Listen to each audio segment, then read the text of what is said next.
If you like this podcast or the previous ones, please consider buying me a coffee at buymeacoffee.com/Frankie'sPod. It just goes to help fund the software and the hosting. Hi, welcome back to the podcast. Tonight I'm talking to Vern Littely.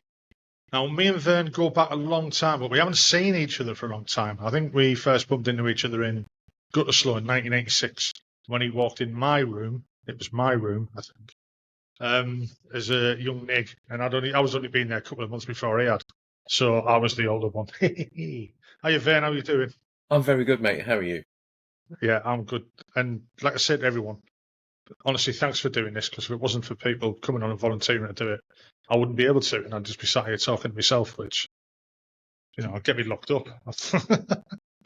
So, the format of the podcast is just the 5 questions what I normally ask everybody, which is, where did you grow up? Why did you join the army? What was it like and what did you do?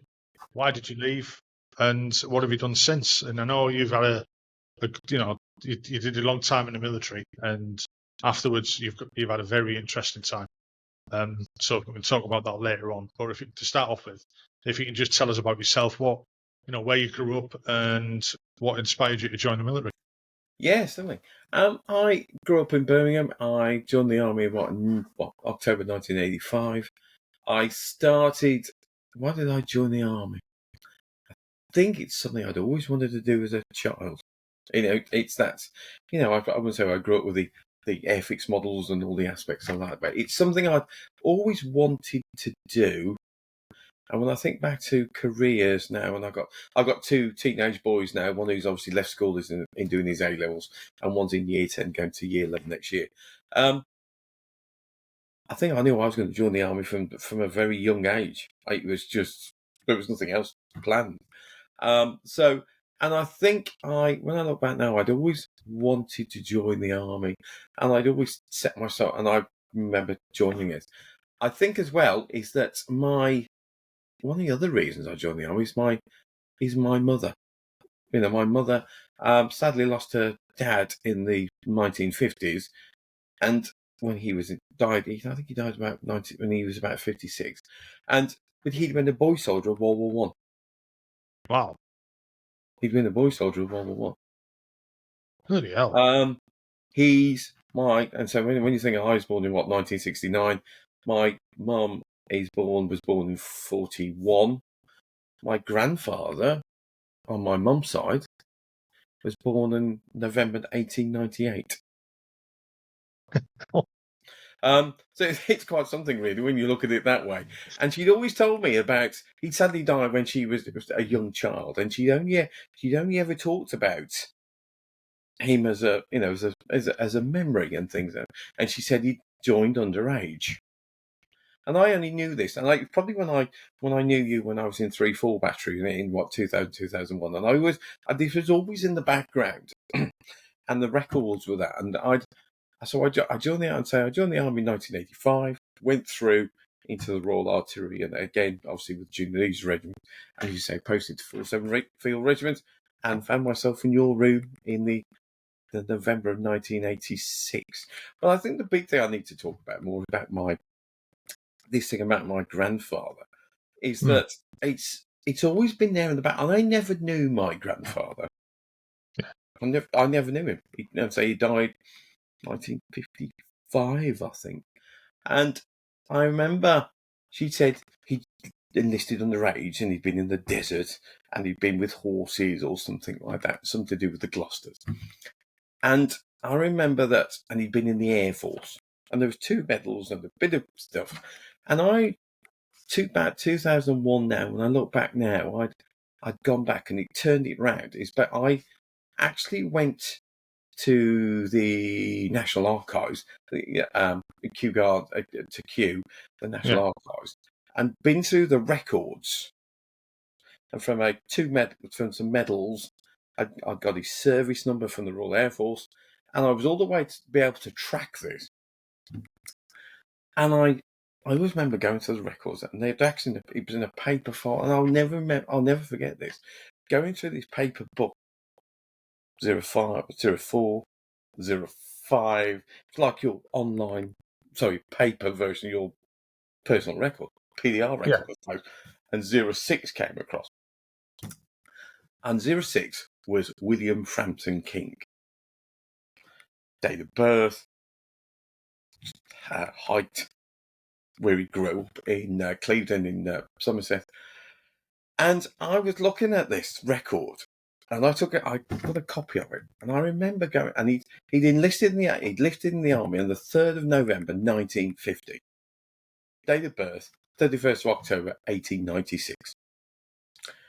And I remember sitting on the train travelling back from London to Andover, and somebody's going to very kindly give me a lift back to Wilton, not Tidworth, back to Larkhill. And I remember ringing my mum and said, "Mum, I've got it. I've got his record here." So he joins the army 3rd of November 1915. Date of birth, 31st of October 1896. And she said that wasn't his date of birth. It was the 6th of November 1898. And you changed his date of birth by 2 years and a week to enlist underage. So when I think about it now, when I say to some people, my grandfather was a boy soldier in World War One who enlisted underage, I have one of those, and it's quite something really, and obviously we're going to talk about subsequently what I've done since I've gone on since I left the army, is that that's always been in the background. Yeah. About my grandfather, and it's not because I wanted to join because of my grandfather, but it's always been in the background. And whether I'm doing talks, I'm a part-time battlefield tour guide in the background, he's always there. I was going to say it'll become very apparent later on when you start talking about what exactly. you So it's always there, and I think so. Why did I join the army? I think really it was nice. I always looked at it towards as a career, and I'd always looked at it as for join at 16 as I did. I left school in June of '85. By 22nd of October 1985 that year, which is 40 years this year. I went to the Junior Leaders Regiment at Nuneaton, Junior Leaders Regiment Royal Artillery, and I did the year's training there. Trained as a signaller, and was posted to 47 Field Regiment, Royal Artillery, which was based in Gusserslough. Initially to HQ Battery, as you say, that's where we first met. And obviously you've introduced me to the world of Grosh and other activities. Don't blame me. Don't blame no, me. jokingly aside. But seriously, when I look, and I think there was always something I was going to do. And obviously that career, I'm going to say the career, but obviously planning ahead. When and then subsequently I went from that point of what's going to be 40 years this year. And then I continued till retiring to July 2011. And subsequently, it was quite nice actually, because you are one of the, when I look back now, you're one of those markers that I remember, and I mean that in a nice way, Frankie, because I'm, that first time, and then when I was on promotion, I first got promoted to sergeant in 2000. I went to 3-4 battery, and you were the one first people I bumped into. Yeah, I'd really enjoyed 3-4 battery. Yeah, exactly. Just pushing it back a bit. So Royal Artillery. Did you pick the Royal Artillery, or was it picked for you at the careers office? When I look as back, it was for a lot of people, I wanted to join the army, and I wasn't really too sure what corps to join, and I think I was possibly led by the recruiting sergeant. as a lot of people are. Who was, if I remember rightly now, and I remember, now you put me on the spot now, I remember, was a member of 4-5 Field Regiment Royal Artillery. You've got to keep the numbers up. They've got to keep the numbers up. And the rotors or the quotas, whatever you want to look at it. And I think when I look back now, and I think, I think it was quite nice, actually. I think it probably was the right career for me when I look back at what I went on to do otherwise within the Royal Artillery, aspects of that within the Royal Artillery. It probably was one of the right choices for me, I think. So turning up at junior leaders for training, like the basic training, and the rest of the 12 months that we did there, were you prepared for that? Did you know what to expect? Was it a shock? Did you enjoy it? I don't think. I think any 16-year-old lad who enjoys the army from that point of view is no. I think when I look back at my period of first 6 weeks, it is well known amongst my troop how bad at drill I was. And it certainly was a drill. Drill is a pill that I've still to this day would have trouble swallowing, I think would be the phrase. And it is well known amongst us, and we're already talking about having a 40-year anniversary reunion this year. Is that no? I think when I look back now, I can see the groundings of what I became. You can see the develop. I think anybody who goes into the army for the time will always get that shock and that thing. I mean, I hadn't been in scouts. I had been in army cadets. I hadn't got a big brother who'd been in the military. The only link I'd got to the military was a grandfather who'd been served from 1915 through to 1918. I mean, you mentioned cadets there. I've spoken to lots of guys on the podcast who were in a cadets, and it did them. It gave them an insight into joining the army and help them during training. And I remember some of the guys who were in the troop with me at junior leaders who were cadets, and it showed. They could do a bit of marching. They could bull their boots and they could iron the kit. It did help them. But I don't think it makes. I mean, I've had guys come on a podcast and say literally, I was a really good cadet. I probably didn't need to do training. I could have gone straight into it, and that's not the case. You might be a cadet, but you've still got a lot to learn. You can't be taught everything. And I grew up very quickly in training, and then it subsequently regressed to being a 12-year-old when I got to my unit, when I got to 4-7. I think that was the case of falling in with the wrong crowd. I fell in with all them guys who used to go to the NAFI every night, type of thing. Yeah, When I look back, and it's the confidence and things, and being able to speak in front of crowds. And I remember at one point we had to do, as you say, obviously with the junior leaders regiment, it was the actual, the aspects of being soldiers, and that we used to go and do leadership weeks that we L2, L3, and I remember doing the bits in Wales, and also we carrying oil drums across fields and at Bramcote. And I remember when I look back now, and I being able to stand in front and brief and I'm thinking, I'm 16 years of age here, talking to people about what I'm going to do. And then at that time, I remember one of my reports as I was coming out. As we were mustering in the October of '86, will make a good instructor. And when I think about it now, that subsequently during my time in the military, I went on to do instructing in the army, became an RA6 instructor in the signals. I then subsequently went on to working. I know we're going to look at that further later in the podcast. Is that further education? And I currently am talking to you from training earlier today, and I suddenly think there's no doubt about it. The person I am today, academically or professionally, there's no doubt about it. The bedrock foundation, I suppose, is back at Bramcote. It's like a little tree that's grown, but it's definitely there. It's amazing that like you said, like from small acorns grow mighty oaks.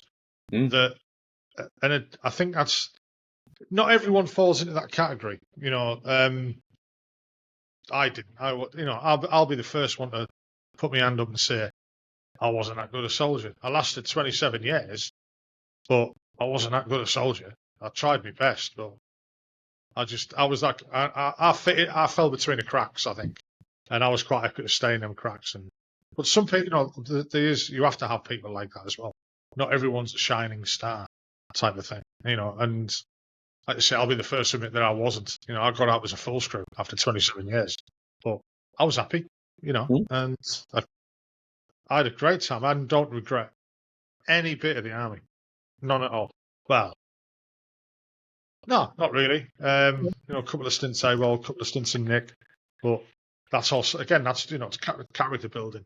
I mean, I've had guys talk about junior leaders, and especially in the olden day, or before our time. I've had guys with in the 60s and stuff like that, and 70s, and there was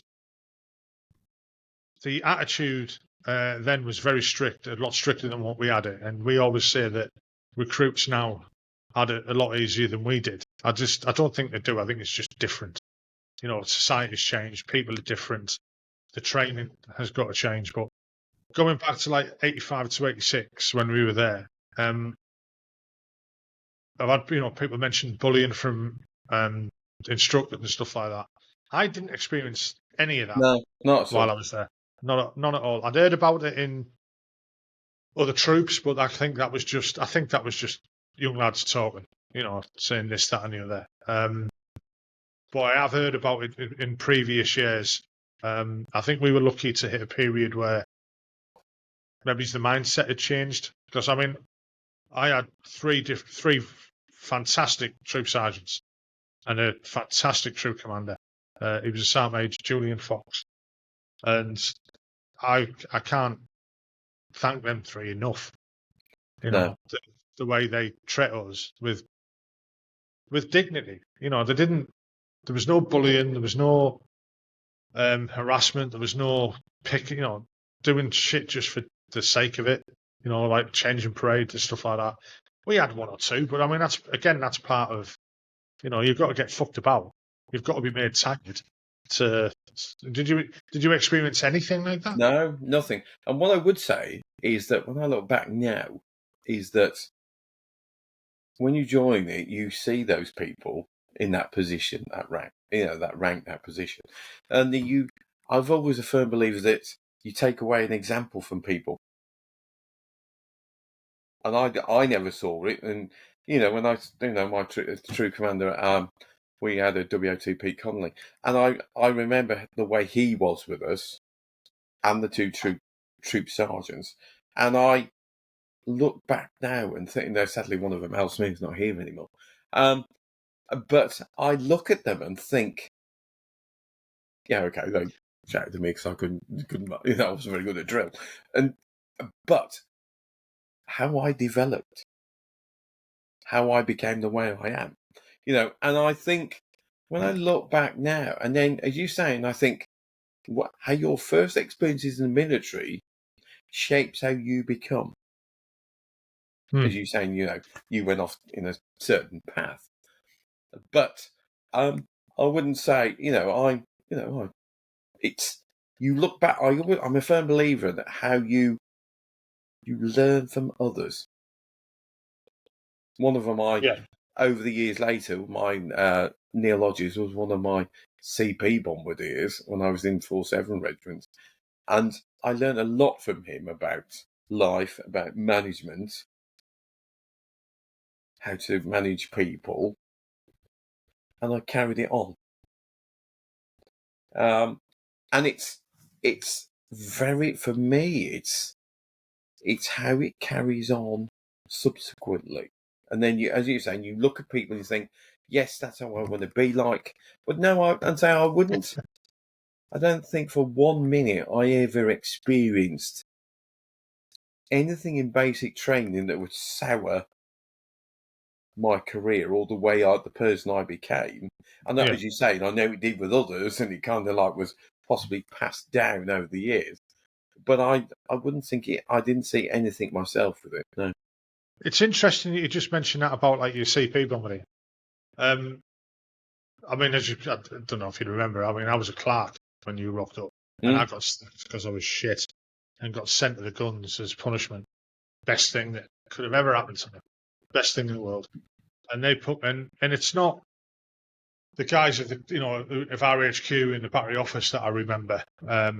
Really, what I do, but they're not the ones who made an impression on me. It's when I got to the guns and they put me on the biggest, hardest fucking matehead. His crew, Archie Gemmell, fucking massive ex-commando and scary as fuck. There you go, you're on his crew. That'll sort you out.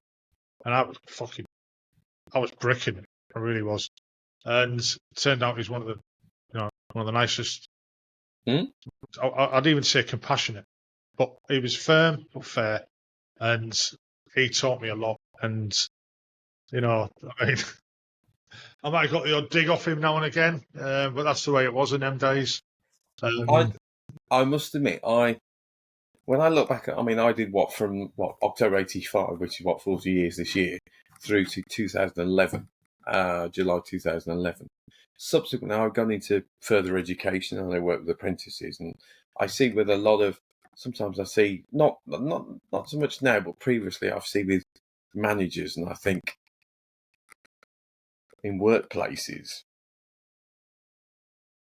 do see aspects, of that, good ones and bad ones and things like that.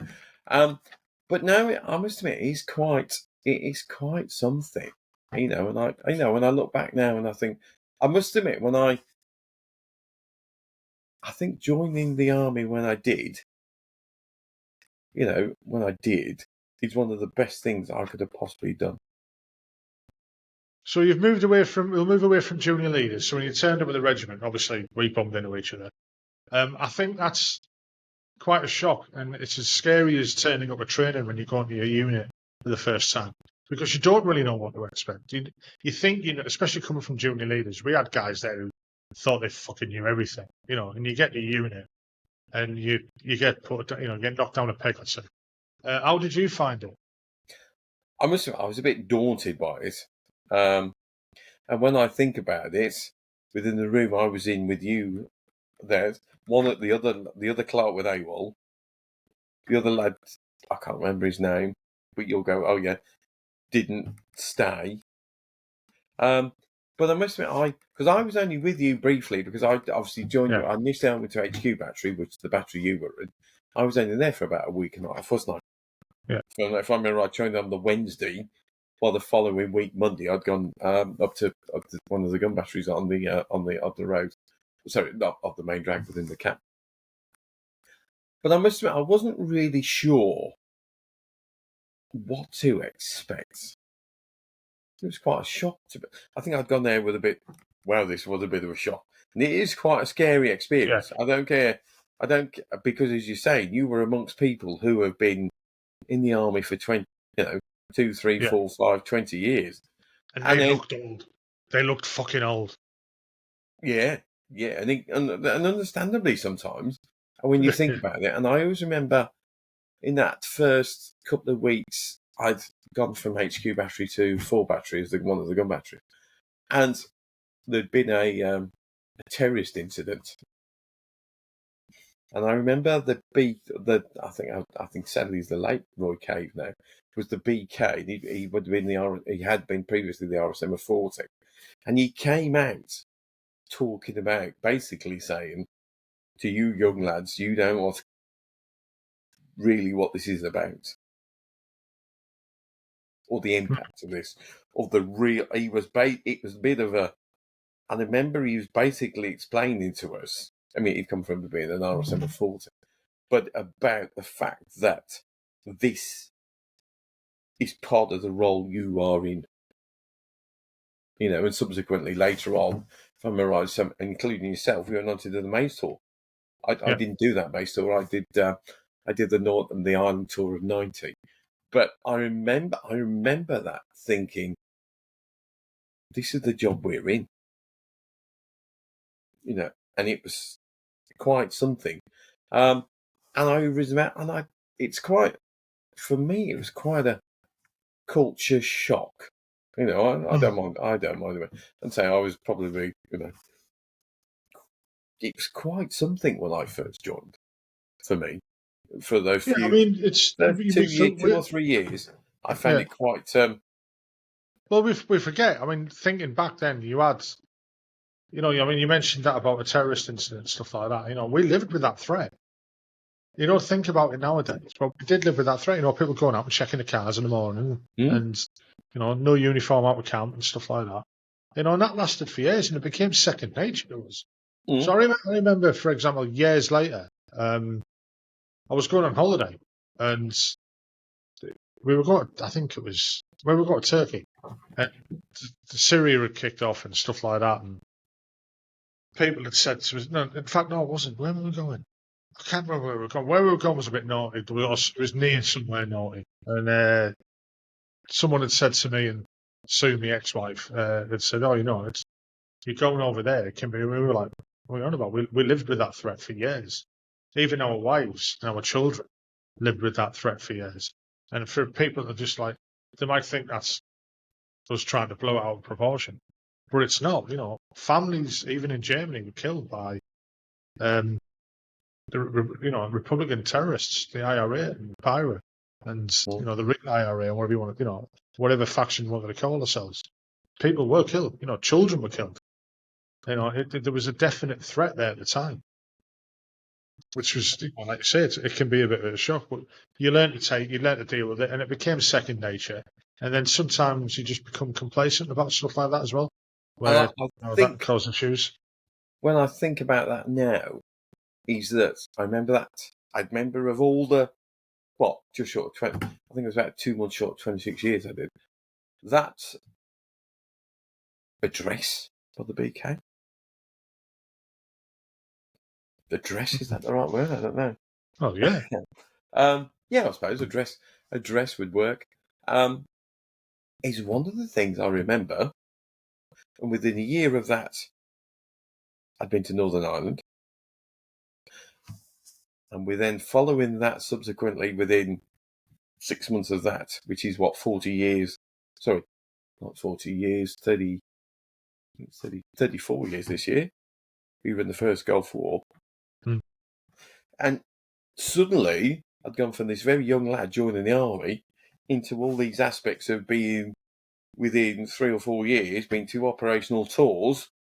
And by 19, and I don't remember, the end of 1991, I had two medals. It's not all about medals, I know it's not about collecting medals, and I don't mean it that way. It's not, but it's good. I don't mean it that way. It's just the fact that suddenly, you're doing that job that you're paid for. And so, I mean, for a lot of us, the first job that we did, so that you could say that you're doing what you paid for, was probably an island tour. For me, it was the Maze, which was a pretty mundane tour, really. Staggering in towers, going up to the Crumlin Road, staggering in towers there. Again, doing patrols around the area and stuff like that. It was quite a soft area around Lisbon. Did see a few little things, had a few interesting incidents, but nothing fantastic, you know what I mean? It wasn't South Armagh, it wasn't Belfast. For us, I'd say it was a fairly quiet tour. What was your first tour like when you went out? It was with Forbury, wasn't it? First tour was, we were in Besbrook. We did January to July 1990. Obviously, we were in South Armagh. For me, it was quite interesting. It was rural. You were out and about. It was very interesting for me. It was definitely was interesting. It's not for me. Yes, you had to keep your wits about you, and obviously incidents sadly did happen. But for me, it was a rewarding experience. And for me, I went out there in the January of 90. I turned 21 on the 4th of July, 1990. And then on the 12th of that month, I was promoted. I got my first tape, which for me was quite, it was quite something, really. I was quite proud of that, and I remember ringing my parents to say I'd just been promoted, which was quite nice. I've done it twice. That first time from Ireland in 90, and then the final time from Afghanistan in 2007 to say I was coming off. I was becoming one off class 2. I'd come off the board, the promotions board, but it was the day that I got given that slide. That's cool. Which was quite nice, and it was it was a nice way of seeing the two things come together. So, and in between there's been operational. So I think the first tour, Ireland tour with 90, was learn a lot from the role I was in. Some soldiering skills. Obviously, I was then involved. I then went as a BCR like yourself to the first Gulf 1991, which is what 34 years this year. Yeah, it must be. Yeah. I don't like to count because I just feel it's older. about 34. I think about 34 this year as we went out there, Yeah. and then ended up with 40 Regiment as one of the BCRs. I was going to say we had we all went out there as BCRs, but some people got split off, sent down to Riyadh, and we ended up having very different experiences. You actually deployed with 40 Reg. I ended up guarding the embassy in Kuwait. You know, it is what it is. But I mean, for yourself, what was the experience of that like? You were in war. You know, it was. Not two ways about for whether me. people want to call it that or was not. quite something. I mean, to see the might of the Royal Artillery and everything, and to see the guns firing, and I remember seeing the rockets, the MLRS rockets going. I remember one night being on the roof of a 432, and anybody who's worked with armoured vehicles will know how enjoyable sitting on the louvers is when you're cold and you need a bit of warmth, and obviously the air coming to the... Basically, it's got the air coming to the decks, isn't it, the engines. Sitting, and I remember one night in the dark, sitting on the louvers, watching the guns of 40 Regiment, and all the... there might have been, I think 26 may have been there as well, and the rockets going. Watching this, I'm going to say firepower demo, I suppose. I was going to Yes, say they were firing on targets, but I remember sitting there thinking, "Wow, I will never ever see this again." And I was, I knew I'd only been promoted the year before, a young Lance Bombardier. I remember sitting there. I mean, I'd have been 20, 21. I turned 22 in the July of that year, and I remember sitting on the roof of that truck thinking, "Wow," watching these guns, just watching this. It was unbelievable, truly unbelievable. And we came back. And then subsequently went on to other roles in 14 Regiment, in the Bates Trials team. And then subsequently did, I think my next tour was Bosnia in 1998. I don't know how far you want to go to this point. I don't know. Far as you want, really. I mean, that's fine. And then subsequently I went to, when I look back now, I joined 19 Regiment in January 97. Then I went on by that time I was a full screw, went on an operational tour to Bosnia in 1998. Subsequently again in 2000. So I remember doing a 6-month tour in Glamok. We handed over to 3RHA, and I think that's where our paths didn't cross, but they crossed because I used to run the database of the Glamok area, which I then subsequently you took over, if I remember rightly.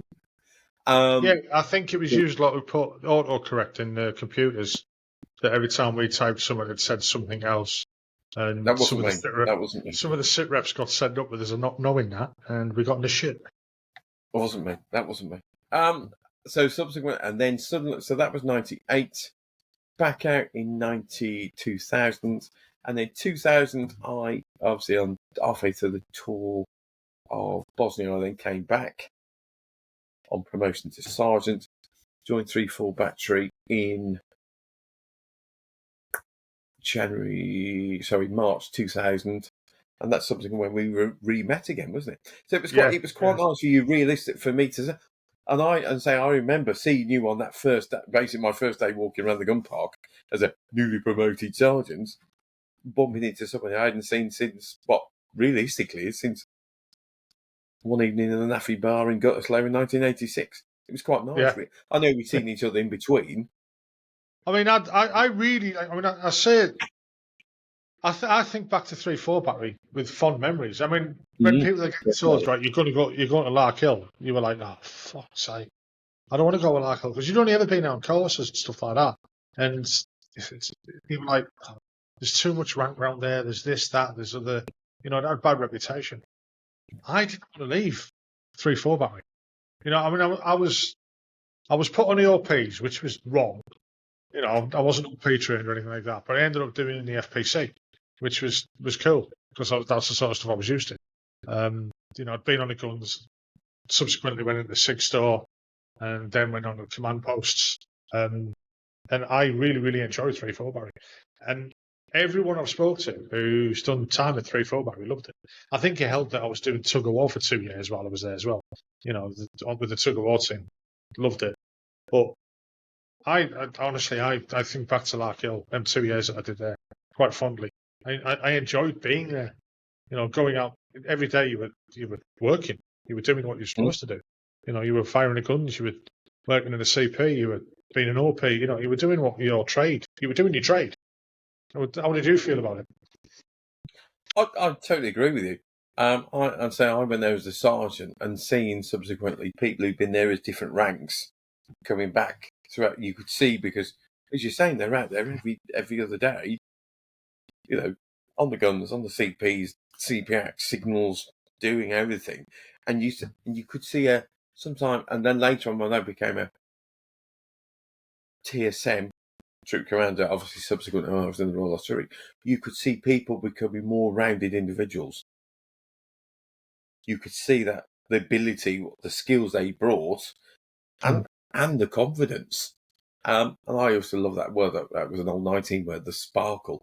But you could see they got that little bit more about them because they, as you're saying, they're doing the job every day. They're on the ranges, they're doing this, they're doing that. And that's subsequently and then later on when we went obviously to do operations later, that's it's required to do. And it certainly was. When I look back now and I'd been into, sadly when Force Assembly disbanded, I'd spent a few years at the school, obviously at Lark Hill, working in trials and development, and then subsequent with getting to work with all that area. And you're saying, and I had worked with that aspects of there, and I'd done courses at the school, I'd done other things at the school. And I think one point when I look back now, I had, and the old school terms, 3 detachment commanders courses, subsequent other master, training courses, management courses, etc. And when I look back now and I think, of all the time, I really did enjoy, as you're saying, that part of being at 3-4 Battery. Well, 3-4 Battery, subsequently for me, was when I'd first, on my, again, obviously people were there, I went on, for a couple of years, ERE, wasn't it? Yeah. ERE posting. And I'd gone there from being the equivalent of being a full score on a Friday to being a sergeant on a Monday morning. And it basically was like that. I left Colchester on the Friday, went home for the weekend, and on the Monday morning, I felt like a new kid on a new school. It was a bit like you were saying earlier about what's it like going to for your regiment for your first time. I actually went to the School of Artillery on promotion as a sergeant on the first day. Yeah, and I mean, people would look at that as well and go, spruggy sergeant just rocking up here. But it is what it is, isn't it? But then subsequently, you then went back to the regiment with a little bit more, but to 19. And I've seen that backfire. I've seen that backfire in people's careers as well. That obviously the regiment hasn't seen them for 2 years, and if you haven't got a good report written to you, or you haven't, been looked after while you've been on an ERE, it can backfire. I mean, one of the things I always noted about 3-4 Barry was, let's not beat about the bush. The regiment used it to get rid of people. The waifs and strays the people who did, fucking hell, him again, right? Let's get rid of him. Send him to Larkhill for 2 years, and then just forget about him for 2 years. So there was lots of guys there who probably didn't fit in, you know what I mean? But they all really, it was weird. Everybody just worked together. So you had gun crews of people from different regiments. You had CPs with people from different regiments. And like I said, that's not, fucking call a spade a spade. Some of the guys were sent there because they were shit, or there I were found as discipline well. problems, but they were all brilliant. I also found as well that when I was at 3-4 Battery, it was a really nice way of networking, oblique getting to know people. And I didn't really know that until afterwards, that subsequently I'd be there as the Six Sergeant at 3-4 Battery, which I was at the time. And then you'd have members of the Gunnery Careers course, who then subsequently would then become to the regiment I was in later as obviously TSMs, BSMs, whatever, and they would remember you as that guy, or as that, well, you're the bloke who helped us doing that fine plan, aren't you? I remember you. And it was, and I didn't do it to covered favours. Yeah, that's probably a nice way of putting it. I didn't do it at the time when I was in 3-4. It was just the way I was, and the way I have been then, the way I was then, the way I was before, the way I was then, and the way I am now. But it was quite nice to go, oh, I remember you. You're that guy from then. And it was actually quite, when I look back now, it was quite a nice, I really did enjoy that period. And then subsequently, when I look then from that point, then we've turned back. That was in 2000.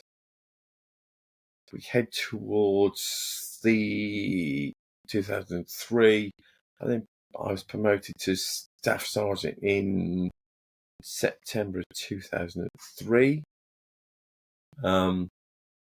So, no, and then... Fucking hell, I was still Lance, yeah, Iraq 2005, Iraq 2007. Sorry, Afghan 2007. So that was at Iraq 2005, Afghan 2007. So when I look back now, it's quite and then subsequently when I was there, I was doing all my management started looking, and I must admit when I did my signals course in 2003, subsequently then later on 2004, my CIS manager's course too. Obviously, I started looking at what I was going to do when I was going to leave. Which a lot of people start planning too late. And I remember I wouldn't say become the eternal student. So that's probably a bit too harsh. But other people would probably disagree with me on that one. But then subsequently, for every course I did in the military, if there was a civilian equivalent, civilian equivalent or a vocational equivalent, I would do the extra work. Did it when I was doing my CIS manager's course. I did it when I was doing my management courses. My first civilian qualification in management came from Bosnia in 2000. It came from Bosnia in 1998. That's some forward. That, in some ways, yes. To think that somebody always said to me that no matter what day you join the army, one day you're going to leave. Yeah. Whether it's a year, 20 odd years, one day you're going to leave. And I can't remember who said it to me to this day, but it sat with me in the background. Is that one day you're going to... And then I think, sadly, I don't think some people actually recognise that. No, a lot of people don't. I didn't. I'm like a cat, I suppose. You just live day to day. You don't plan forward that much, And that's one of my. If I have got many regrets, it's probably one of them. I didn't look forward enough. You do get people who all of a sudden they're leaving the army and like, shit. Where's the last 20 odd years gone? What am I going to do? Mm-hmm. And they suffer. It's a hard thing, really. I remember that when I look back now, when I'm still talking about something where I got up to, is that I remember sitting in Afghanistan in 2007, I think by about that point, by the time I retired from the military, I'd got from joining the army October 1985 to 2011 when I finally left. I'd got over 30 qualifications. Different levels of qualification. They're not all high, but there was. And I always remember watching. I always used to say to people, "There's three things you got to think about when you leave the army. One, you got to find a job. You got to get qualifications, and you got to find somewhere to live." Mm-hmm. And I remember sitting one night in a tent in Afghanistan, writing an essay, watching people watching their DVDs, which is fine. I'm not too bothered about that. And I remember years later when I came to finally start going through that resettlement process of leaving, all I had to do was find a job. Of those three, because me and my good lady bought our house. I'd got my qualifications. All I had to do was find it, and there was people run. And I remember one of them. I'm not going to say who had been in that tent in that corner watching those DVDs, suddenly running around saying, "How do I do this course? How do I get this? How do I get that? I need this qualification." I said, "Well, I've got it." And when I look back now, I think, as I said to you before, why did you join that? It's probably the best things I've ever done. It's certainly set the way I am. There are other aspects along that journey. Yes, I've done not operational tours in Ireland of 90, Gulf 91, 2 Bosnia years, Iraq 2005, Afghan 2007. Obviously, subsequently got been promoted along the way. And I think when I look back now, it's certainly made the way I am. Yeah. However, there are other aspects subsequently with PTSD from events predominantly. There are incidents when I look back now of Ireland in 90, 91, aspects of Bosnia in 98. Predominantly, most of it is from 2005. But it's another aspect, sadly, of 2000. So each of those tours has got aspects that has affected me over the years and probably made me the way I am now. But I'm not sure where your next question is or where we're going. So my next question would be, you mentioned a tour of Iraq in 2005 on Optelic. Do you want to talk about that? Yes, certainly. 2005, a lot of my friends on Facebook will be aware of this one, is that I was the PSYOPs team, Tactical Psychological Operations team commander in Basra in 2005, from April 2005 to 2011. We were tasked to, mainly in the area around Basra, around the dockyards, around the air, in the city itself, around by the airport, I suppose, isn't it? Yeah.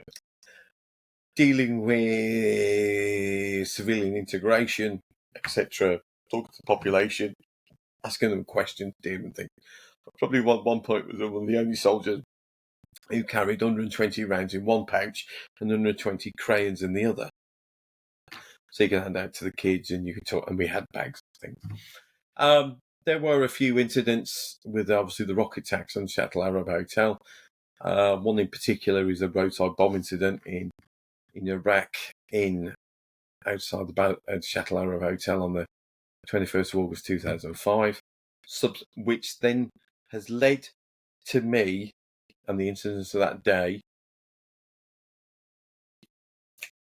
being diagnosed with post-traumatic stress disorder.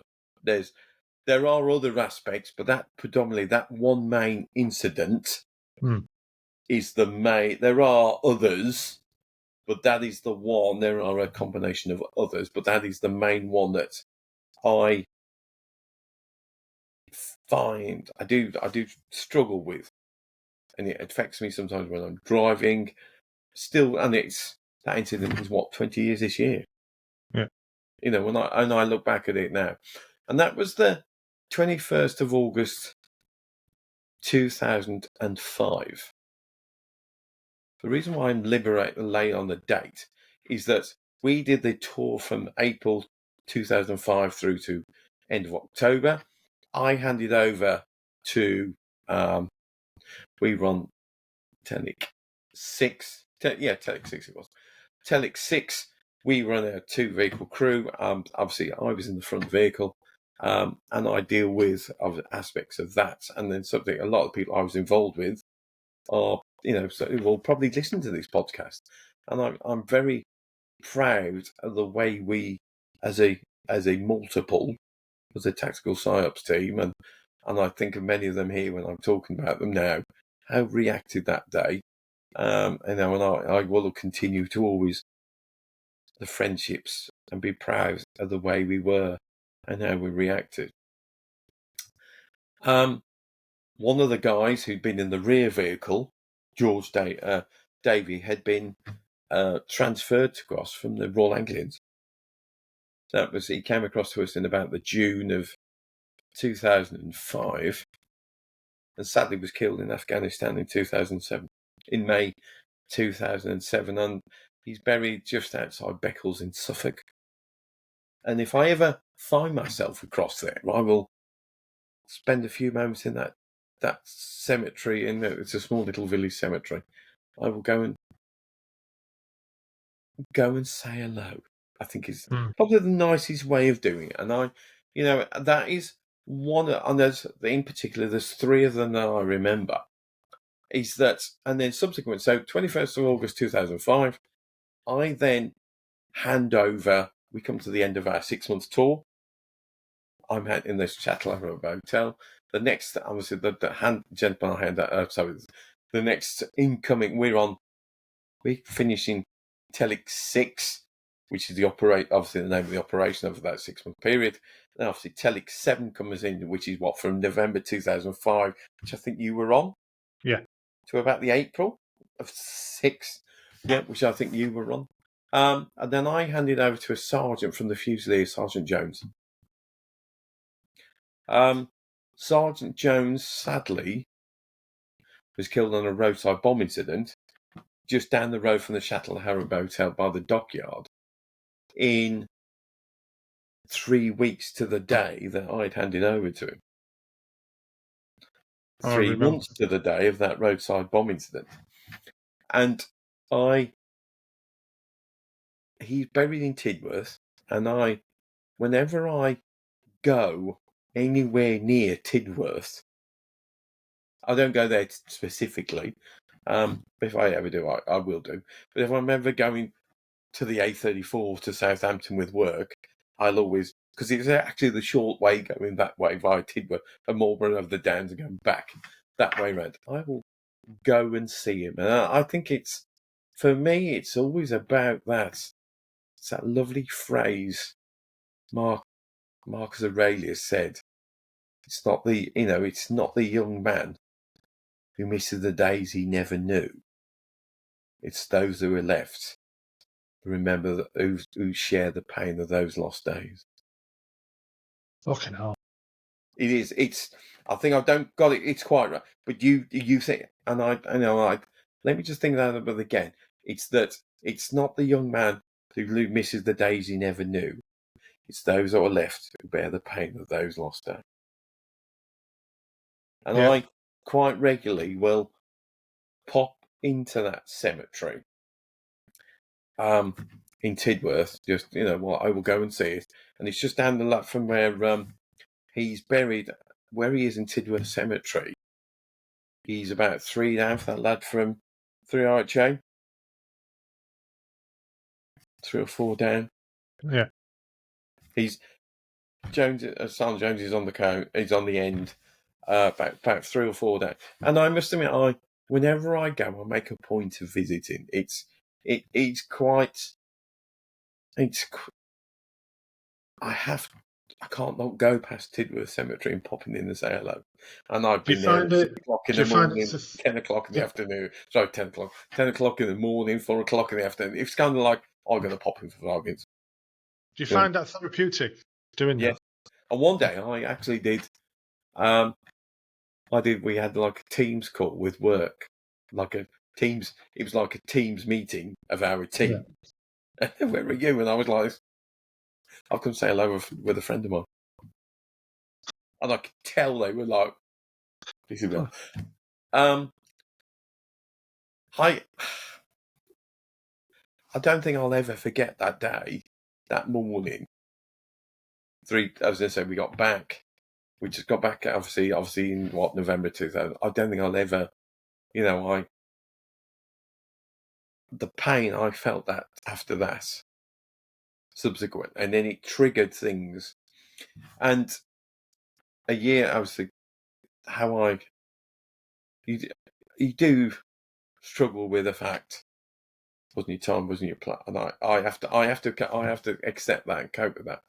And I carried on subsequently, and then the following year, 19 Regiment was warned to go to Afghanistan in the summer, early 2007. And a year to the day that Sergeant Jones had been killed, we were based in Larkhill in Wiltshire, which is only about 10 miles away from Tidworth, isn't it? Yeah. And I remember thinking, it's a year to the day. I'm going to go and say hello. And Mark, bow my head for a few moments. I remember going back and going to see his grave, and then coming back, and there was about 15 missed calls on my phone, because Larkhill's not the best place for phone reception, so it doesn't work, so you might as well leave it, and it'll work like an answer phone. And it was my wife telling me she was pregnant on the same day, a year later. And in some ways, it's 2006.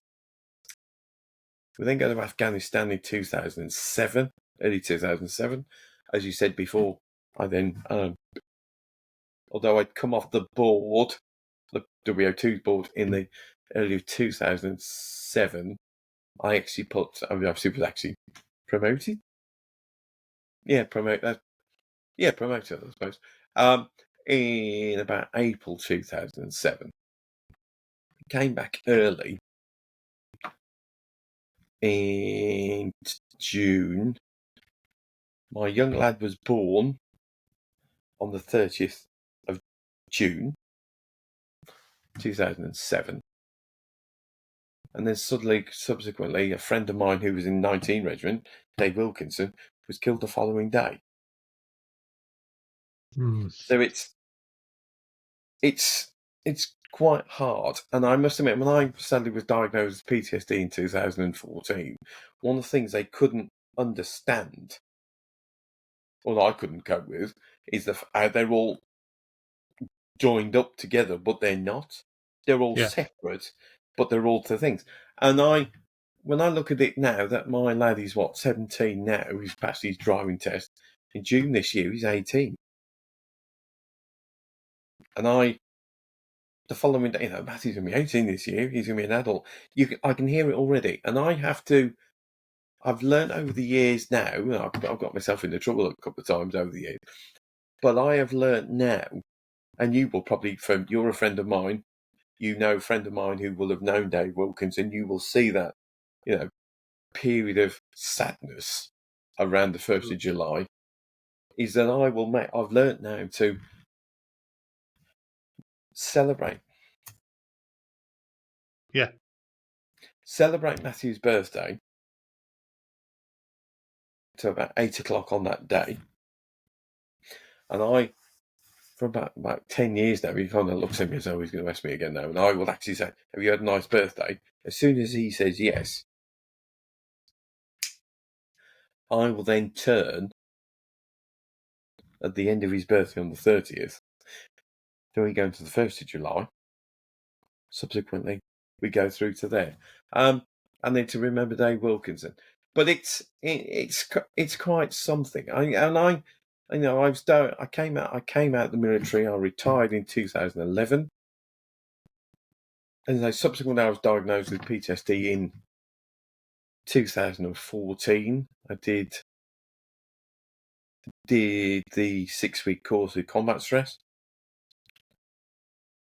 Give you the skills to understand what's going on. But it's a bit like on the job learning. I think it doesn't solve these things. And as I'm saying, they didn't teach me how to do that thing with Matthew, but I've learned how to do it. And you learn because people don't understand what you're going through. They don't understand. I am very anxious sometimes. I'm in a car and I'm watching what's going on, or I'm aware of what's going on around me. And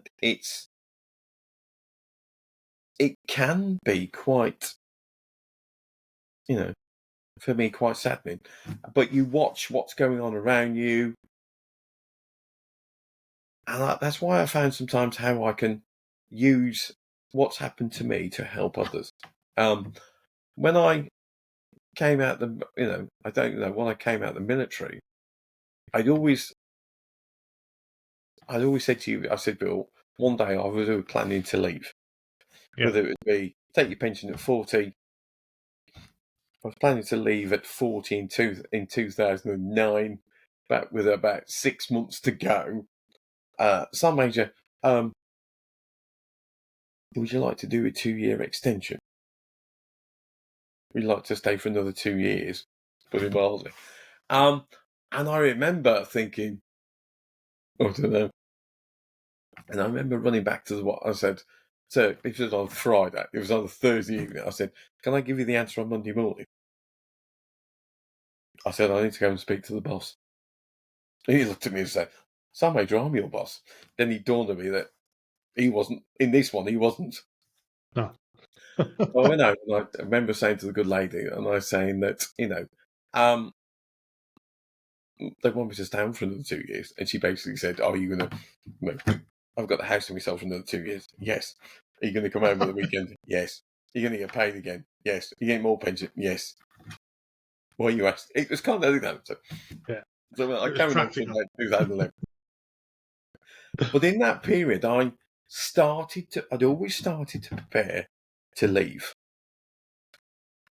I'd always enjoyed instructing. I think one of the first lessons I ever gave was in 1989. And when I look back now, and I think subsequently, over those years, I'd gained, for everything I'd done in the military, there was a civilian qualification, I'd gained one. And I always enjoyed teaching, whether it be as part of regiment instructors, with our signals, CPAC, or all the aspects I've been involved in, or helicopter handling instructor.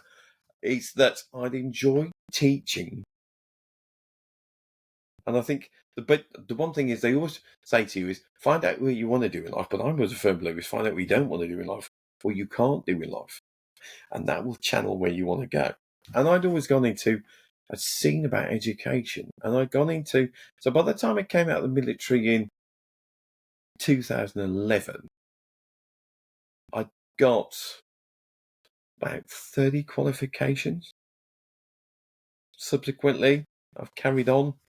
It's about 50 now, to include the military. I started, I think some of the things when I look back now over the years, I did 6 years of Open University while I was in the army with a history degree. The first year I did of Open University was 2005, and I actually remember the old plate body armours. Yeah. The single plate body armour with the flap. Yeah. Yeah, the Velcro flap. Yeah, the Velcro flap with the plate. With the plate at the front. I always remember to this day, we used to go on when I was obviously with the PSYOPs team, is I would print an essay off, put it down my front panel, not on the inside of the panel, but on the outside of the plate. The plate would go off we'd drop off for a coffee. I'd scribble on it, put it back in. So I did my first year of Open University in Iraq 2005. I did my third year of Open University in Afghanistan. Remember I said to you about sitting in the tent typing essays? Yeah. I was typing essays about Henry VIII in a tent in Afghanistan and doing other stuff at the time. That was quite entertaining doing that. And then subsequently I went on to do other things, getting obviously my qualifications to leave. I then went into education. How did you find the transition? I mean, a lot of people, like we touched on earlier, a lot of people kind of suffer from it, and maybe they weren't prepared or they're just not in the right mindset. I thought I was fine until about 5-6 years later, and it wasn't until I had counselling last year that it was, for me, again, I mean, a lot, if people have listened to my podcast, they'll know about this. Part of my anxiety disorder, if you want to call it that, was that I didn't accept the end of my army career. I thought I had, but it wasn't until it didn't manifest itself till probably 5 years, 6 years later, where I started to become a bit of a recluse type of thing and cut myself off from everything. Cut myself off from my fucking family that lived with me almost. I think, for me, go back to what I said to you before, I'd always been preparing to leave. Yeah. There was always that, it will be the 4th of July 2009, that subsequently became the 4th of July 2011. And that's why I think those dates have always been in great. And I always thought, well, you've got to prepare to leave. As I said to you before, you need 3 things: somewhere to live, a job, the qualifications to get it. And I always worked on those. And then subsequently, I went on to do other things. I always remember that once I left the army, I saw a job working in further education at a college in Worcestershire. And in Worcester College, what was then Worcester College of Technology. And I always remember, and I'll never forget the late Zelma and a lovely lady called Irene Bentley, is that they'd interviewed me and gave me a job in education. And I was just basically coming out the military with a rack of CVs, an end of service testimonial, a couple of certificates that probably the ink wasn't dry on, especially in assessing. And I'll never ever forget that opportunity they gave me. And I'm very proud. I'm very proud of that, and I don't think I'll ever forget that opportunity. And Zen was sadly no longer with us. But obviously, again, with obviously Zen and Irene, about being an opportunity to go into education, work with apprentices, work and see, and you've seen with obviously going through LinkedIn what I'm doing. Well, I'm working with apprentices now. I've worked in further education now, 13 and a half years, working with management apprentices from various levels, various levels and support, etc. And within that time, I've got further qualifications, qualified, got my teaching qualification, qualified with teacher status. I completed a master's degree in history in World War I studies. I must admit, when I seen that on LinkedIn, that you had a master's degree in history, I was fucking blown away. I was like, what? Yeah, and that to me is a bit of a hobby thing. It's I've got an Open University. I graduated from the Open University on, if I remember right, something like the 29th of June 2011. It was a Saturday. I retired from the army the following Saturday. And I remember with all the... so I did that. So that was with the Open University. It's... When I look back now and think what I've done and what I've achieved, from that military. And I've said to you before, is that I know my father said to me, he was talking to me, I've got a lad who's in year 10 now. He's 15. He said, you want to join the military? And I know, be very careful where I go here. And I know why he said it. Because he's seen, you remember the 17-year-old 17-year-old me. Yeah. There might be a little bit of difference. Right, but definitely on waistline, waist size. But you've probably seen that difference because not only you're not only seeing the end result, you're seeing the start point. Yeah. No, I get that. I really do. You said I'm one of the only ones you can say I knew him then and I see him now. Yeah. Which is quite nice, really. And I said subsequently when you said to me, "Are you free?" and I said yes. It was like, wow, why now? And when I said to you before, when I knew you were there in 2000, as Bonnie Burrows was taking us around the gun park, you were one of the first people, and he kind of looked at us to say, "What's going on here? What are you doing here? You're a senior NCO. What are you doing?" Yeah. And Rub it in. Cheers. Yeah, but it's and I think overall now, master's degree, and all those aspects of that, and it's there being helped to help others, I think, and one thing I found with PTSD over the years, how do you cope with it and everything, is that, yes, is helping others to succeed. It's about bearing that loss. Yeah, I get that. I have to accept the fact is that my 21st of August 2005, I survived an incident. 3 months of the day, somebody else sadly didn't. I have to live with that. I have. Yeah. I do. I continue. And I will. And if I can bear that loss and continue to help, and that's Sergeant Jones, and I've got to know his mother very well. She's one of the nicest ladies I've never actually met. Right. Yeah. But she's something very special to me, and I will do my best for my learners where I can to support them. I have to accept the fact is that day happened for me and for everyone in that vehicle, and then subsequently 3 months, and it was exactly 3 months to the day.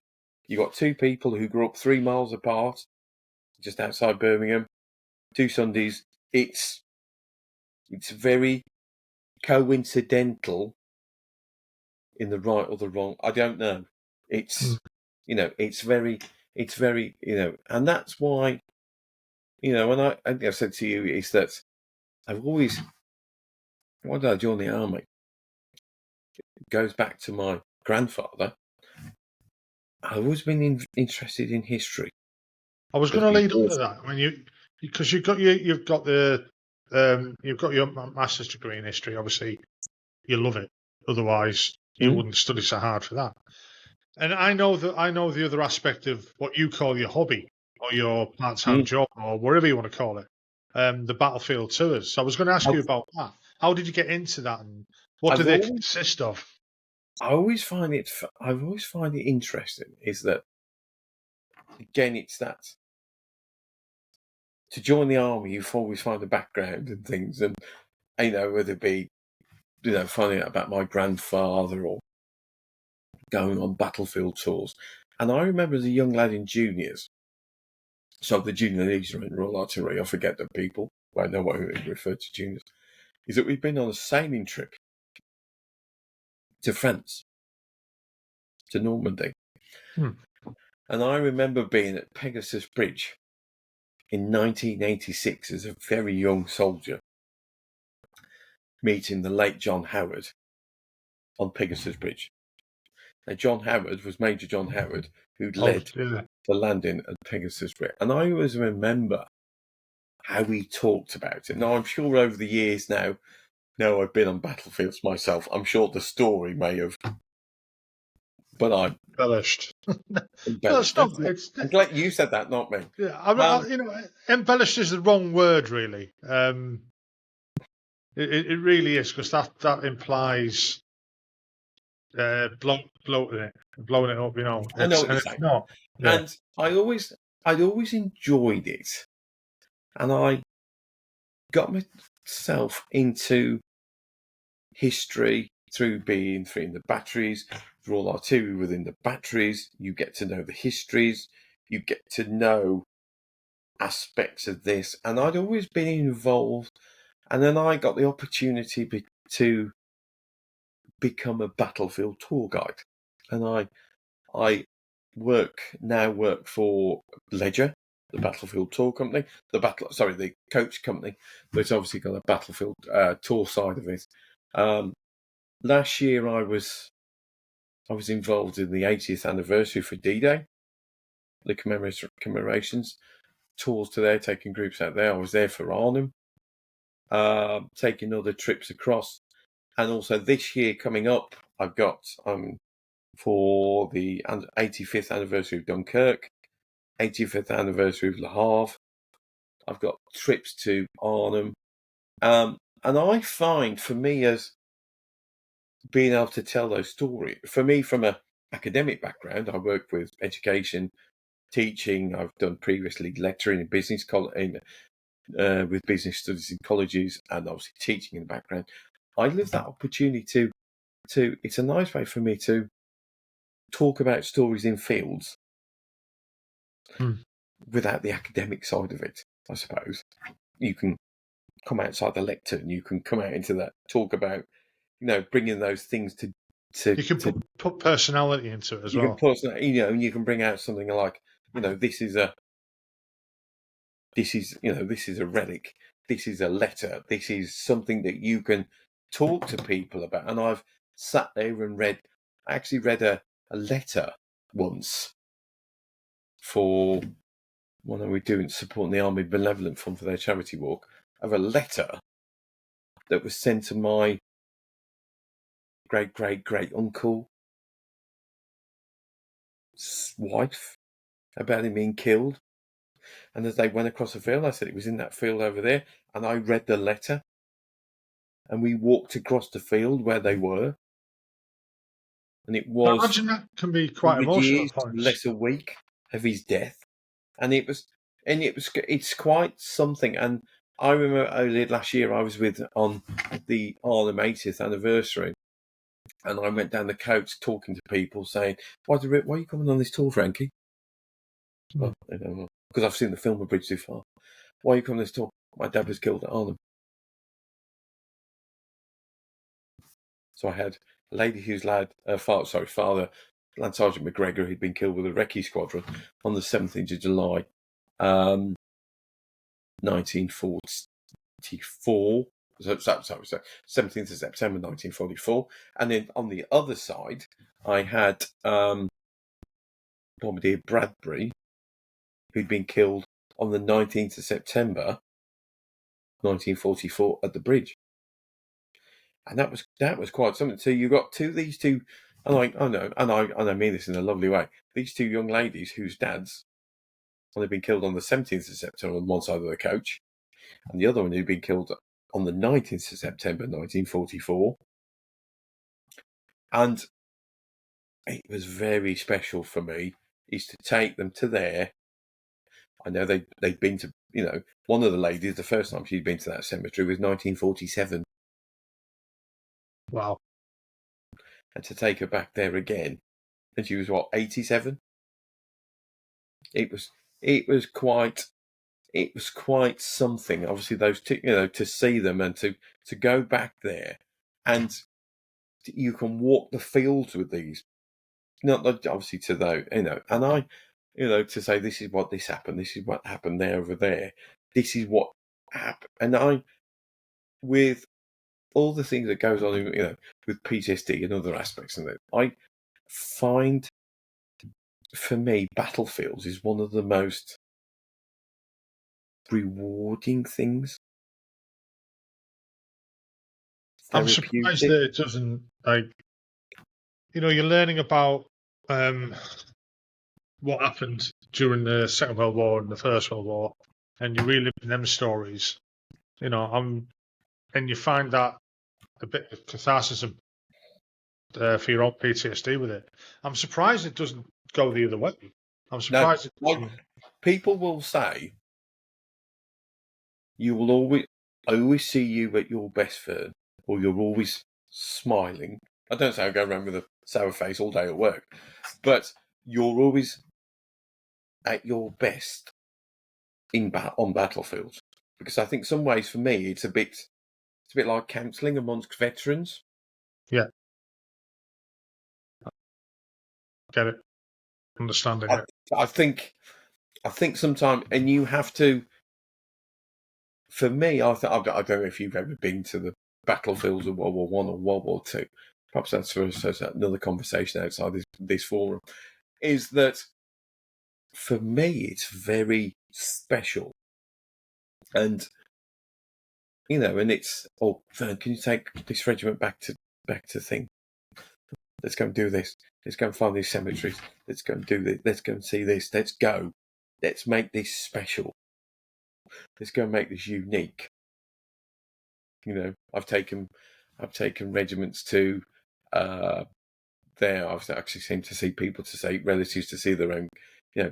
People see relatives' graves or specific take crosses and things like that. And sometimes I'll just, when I go, every year I will support the poppy appeal. And I'll make a substantial donation, but I'll get myself a box of crosses. The wooden crosses. Yeah. And I always obviously make a substantial donation to cover it. But I take that box of crosses with me on my tours. And basically the box of crosses I buy at November of one year cover me through the period to November the following year. So when I'm on battlefield tours, I'll say, ladies and gentlemen, I've got a few crosses with me. If you feel you want to lay a cross, or you feel that urge to, or you want to do it, here's one. The wooden crosses with the things. Yeah. So yeah, I find that for me, I find it very therapeutic. I find it very, you've got a connection as well. Not only in the back of your mind, you're thinking about your grandfather, but because you were a soldier, you've got that. It just reminded me of something that happened years and years and years ago. We were on the ranges in Saltown, so when Saltown's closed now, and it was a weekend, and we had a battery smoker. And what a battery smoker's like, we all light a big fire and get very drunk. And I found myself wandering off. I was pissed as a fart. We walked off into the woods, and I came across the weirdest thing to me as a young gunner was a graveyard in the middle of Salthouse Ranges. It wasn't massive, but it was there, and it was fenced off, and I found myself quite emotional. And one of the full screws was like, "Where's Frankie gone?" And he'd seen me off into the distance, so fuck's sake. So he come waddling after us and called us, "What are you doing here?" And I said, "Fuck's this? It's a graveyard." I had tears in my eyes. I just felt emotional. It might have been the beer, it might have been whatever, And he looked at me and says, Do you not know what happened here? And I said, "Well, no." He goes, "Well, that's a Russian prisoner of war burial ground, graveyard. As the Brits were coming up, they had the Russian prisoner of war camp over at Belsen, and there was other ones slotted about the area, smaller ones, and the Germans decided to dispatch them before we could get there and everything." And that's where there was one of the burial sites of them. And I was like, I was quite upset. And I was like, I don't understand why I'm getting upset. And he explained it to me. He goes, because you've got a connection. Because you understand you might only be a young lad, but you're a soldier. And that's what they were. And you can feel that. You know what I mean? I think these are mine quite nicely. I was thinking about it as soon as you were talking. Is that I've been a battlefield tour guide now off and on for about 2004. 2018, I found myself with Ledger Battlefield Tours supporting the Royal British Legion's GP90, which was their Grand Pilgrimage 90 years later. 1928, the British Legion as it was, and on a battlefield tour. They went to France, they went to Belgium, and they ended up at Le Menin Gate and Ypres in Belgium. And in GP90 in August of 2018, there was all the branches. Are they branches? Sorry, RBL branches. Yeah, they are branches, aren't they? Came together to do a mass ceremony, parade through Ypres to the Menin Gate with all the standards and all the things. And I can provide some pictures of this for you if you want. And basically, it was, I think it was about 60 coaches. 30 coaches would do the Ypres Day, which is in Belgium. The other 30 would do the Somme Day. So that was day one, and then Group A, Group B. On day two, it was a swap. So if you'd been on Somme on day one, you'd be on Ypres day two, and vice versa. And I was on that group where I was on the Somme on the first day and Ypres on the second day. Now, on the second day, it was the local businesses would provide sandwiches, etc. And I think I was on coach, 316, I think, if I remember rightly. And you'd come through, you go to the cemetery, and opposite one of these cemeteries is a cafe, Who's Crater, on the Menin Road in Ypres. And you'd go to the cafe and say, right, coach 316, can I have 32 ham and cheese, 15 tuna, 5 cheese, etc. And then obviously so basically it was a case of a bit like a rolling replen as we do. You go through, collect everything that you need, and off you go. And I always, as a battlefield tour guide, you're always looking for something to talk about. Whether it's shrapnel balls, it's letters, it's medals, it's something that you can engage with. And I've always been interested in a strange way of the plight of the missing of World War One, those who have no known grave. I think off the top of my head, of the million casualties of Britain and the Empire, about 500,000 of those are missing. Wow. And, commemorated and memorials to the myth. This is across everywhere. And I'd always, and what you can't do, you come with a seminar, and I'll send you a record, I'll send you a letter of it. Yeah, I'll send you something about this. It's the case. And this happened, obviously, something.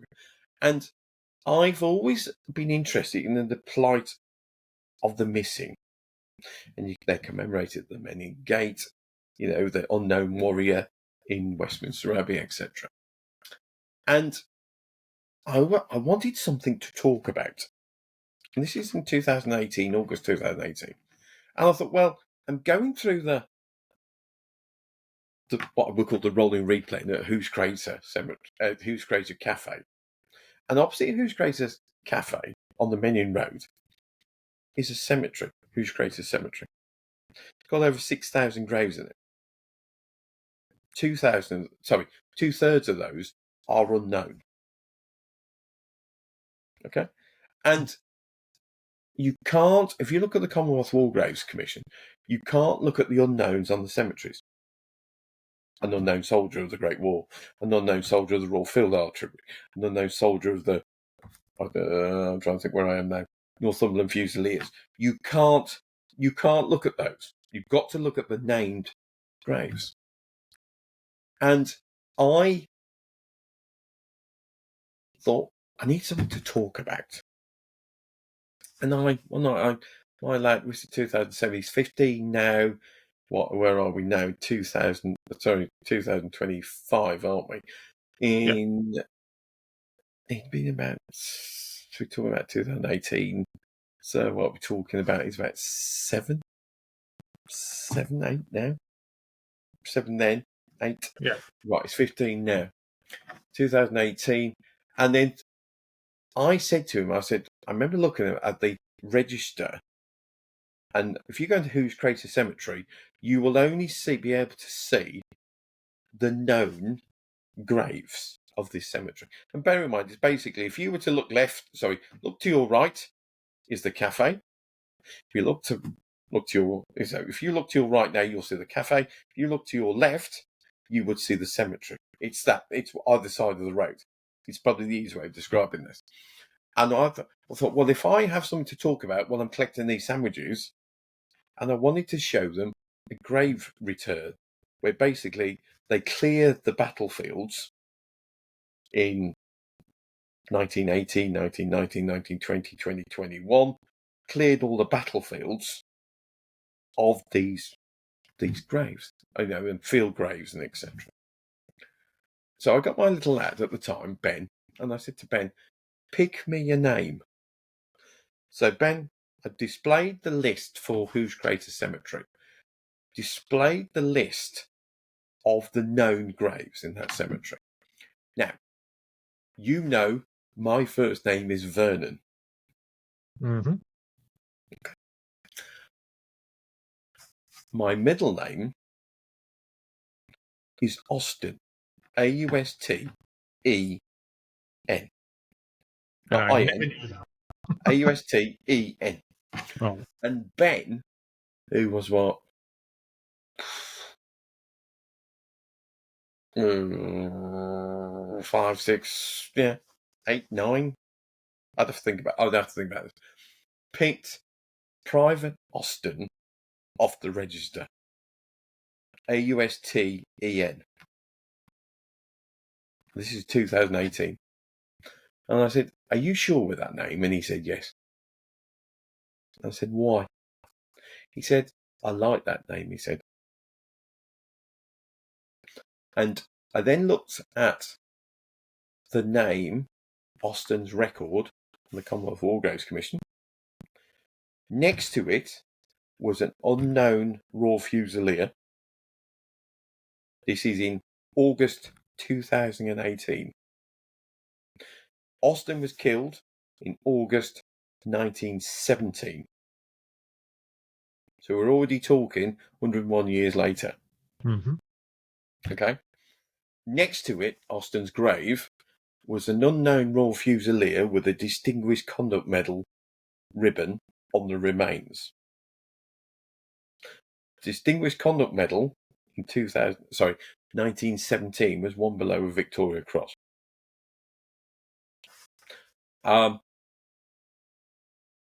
That then subsequently, I did further research, and I then submitted a case in the September of 2018 to the Commonwealth War Graves Commission to confirm that grave that was next to Austin was Sergeant J.H. Bott, Distinguished Conduct Medal of the Royal Fusiliers, commemorated on the Mending Gate. That was September 2018. January, in fact, this time last year, Commonwealth War Graves Commission, after all those years, wrote to me and said, Dear Vern, we accept the fact that case 462 is Sergeant J.H. Bott, and that grave, that unknown Royal Fusilier in Who's Crater, is his name. And on the 3rd of March this year, which was on the last year, we are rededicating his grave. I think the actual ceremony was the 20th of March last year. I think the big thing about it was, when you look at the records is that he'd been marked in that grave on the 26th of March, 1919. So they'd gone out into the fields around. He'd been killed in August 1917. He'd been in that, been sadly out there for 2 years. And you think, but you can see the remains of when it says on the remains, he'd been out there for 2 years. And the ceremony was on the 20th of March last year.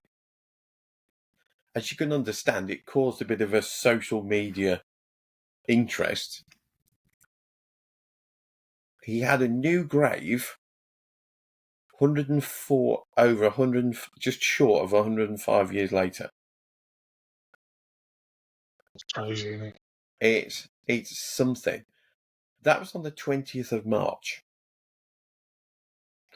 The grave registers was the 26th of March 1919 to say he was in that grave. So somebody had gone and said, Austin, in that grave, unknown Royal Fusilier, Distinguished Gondel Medal. 26th of March last year, 105 years to the day, I was contacted by one of the relatives. Wow. Yeah, wow. You know, how did that make you feel? Very special. I find it very. I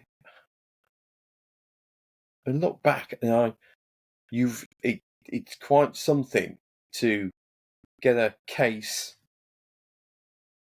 a grave re-identification case confirmed and agreed with. I look back now and I'm very proud of it. Really, truly am proud of it. And I sit there and smile and think, wow. I wasn't the only researcher who put something towards it as well. But when I look back and think, just short of 105 years, he was buried as an unknown. And then subsequently, and he's, since March last year, he's had a known headstone. I mean, that's not going to give closure to his family because his remaining family wouldn't have known him, or wouldn't. Yeah. But they'll know the stories. Yeah. So it kind of, is it closure or just a full circle thing? It's not. I don't know. I don't know because I think for me, it's. Well, don't get me wrong. I'm not trying to detract from. No, not the slightest. It's amazing. But for me, it was when I look back of all the battlefield guiding I've done and all the bits and bobs, and then suddenly to be able to get this grave changed, it became, as soon as I came across it and did a bit of, I would say, academic investigation, and then suddenly you thought, well, it's got to be him because the other one's here, and the record says, and the unit diary said he was over there. It made it very special. And I always remember because on the Saturday before I received the email, my mum had sadly been rushed into hospital. On the Monday, I got the notification in the January of last year that they'd agreed the identification case. Yeah, yes, and that the rededication ceremony had been planned. That was on the Monday. On the Thursday, my mum came out of hospital. She's all right now. My father had been on the internet and had done a bit of research. And he'd done a bit of research and found out where this soldier had grown up in Staffordshire. And I remember thinking, I know so. And when you're involved in history, like I am with World War One, you get to know people you're like the go-to on, I'm going to say 3 battery. Yeah. Or 3RH. You'll know what I mean by that. You're the man to Yeah. go to talk You're about. the subject matter expert. You're the on subject that matter expert. area. And I remember thinking, I'll speak to Jeff May. And I said, Jeff, I've had this case confirmed. And he said, I think I've got a photograph of him. So not only did we go from on a Monday morning saying Sergeant J.H. Bott now is a known in a grave in Hughes Crater Cemetery in Ypres and will be on the 20th of March with a ceremony, he then suddenly said, I've now got this picture of him. And this man suddenly came to life. Yeah. And here you have 21-year-old sergeant with the Distinguished Conduct Medal. And when you look at the picture, you've got a woodbine hanging out of his mouth. It's one of the most wonderful pictures. And I remember that being at the service in March last year, and I was actually part of the order of service. I had to do a reading. And you'd look round, and because the soldiers of now do those realities of war tours, there were 3 coachloads of soldiers, young soldiers, as we were in juniors, on reality of war tours, listening to me explaining about how my young lad called Ben had picked this grave, which then led to subsequently to this, and then subsequently to that man being as a named grave. And what I will do is subsequently, I'll send you some pictures of subsequently from this. I'll send you pictures of Sergeant J.H. Bott, and obviously my case for consideration. I think there's a case 462, and then I've done that talk I did it for SAFA, the SAFA charity last year. About the missing of World War One, the unknown warrior, how he was chosen of World War One. Obviously, he was in Westminster Abbey, and obviously the case of 462. I also has been aware, also support because I wasn't very well. No, that's the wrong word. I think you know probably. I think you know what I'm trying to say. I think you know what I'm trying to say. Yeah. Is that from 2018 and 2019, I've supported the Army Benevolent Fund. They've been doing their frontline walks, which is 60-mile charity walks over 3 days. I supported as their support historians. So when the people are walking across the World War One battlefields, you're talking about specific stands, what happened here as they're walking along the lines. And I've also 2023, I did the Army Benevolent, the Army Frontline Walk, 60 miles over 3 days. First day was over the battlefield of the Somme, World War One battlefield of the Somme. Second day was over the Battle of Arras, and the third day was over the Battle of Ypres, finishing at the Menin Gate, which quite uniquely me being the way I am, but I suppose the Royal Artillery and other things created me, did the final day as a World War One gunner in the complete uniform. That was quite an emotive experience and a very warming experience. I can imagine. They also did it. I've seen your Facebook post. I did a dressed mile, like that. over a mile of it with one of the gas hoods on, with the tubes, with the hood, with the glasses, with the tubes, and obviously I must admit I did have to very kindly recruit people to assist me as I was going, because you've got no vision at all whatsoever. No peripheral view, yeah. You got no vision at all. And also, when I was they were obviously just following me along. But as you can imagine, I'm walking down the main road in Ypres, one of the main thoroughfares going into Ypres, and you've got people with a gas hood on. You can understand that. So I did that, and I said that was in 2000. That was in 2023, and I'm down to do the walk again, the frontline walk again this year in October. Yeah, October this year. So yeah, it's good. I'm quite looking forward to it. Right, well, I think that's led us up to the story of the present day, and it's been an hour and 44 minutes, so I think I've used up enough of your evening. It's flown by, I must admit, it's flown by. It's been a fantastic catch-up. Again, I've got to say thank you for taking your time out of your busy schedule to appear on this podcast and talk about your time in the military and what you've done for the battlefield tours and what you've done since you've left the army. I think what I would say though, matey, it's been 39 years. Let's not wait that long again. No. I mean, we discussed before on a previous phone call. When you're up this way again, I've got a spare room. You know, and that goes for anyone. If anyone's in the area, ring me first, though. I'm not having anyone just say no. It does make me think, though. The more I think about what we talked about, is that, as I said to you before, is that you saw me as a young lad. Yeah. In November 1986. You now see me today, and you can see that complete vice versa. You might think, oh, you haven't changed, or you've changed loads. I don't know. I don't think you have. I don't think there's much change in me. No, I have. I kind of have. We all do. We all grow up a little bit.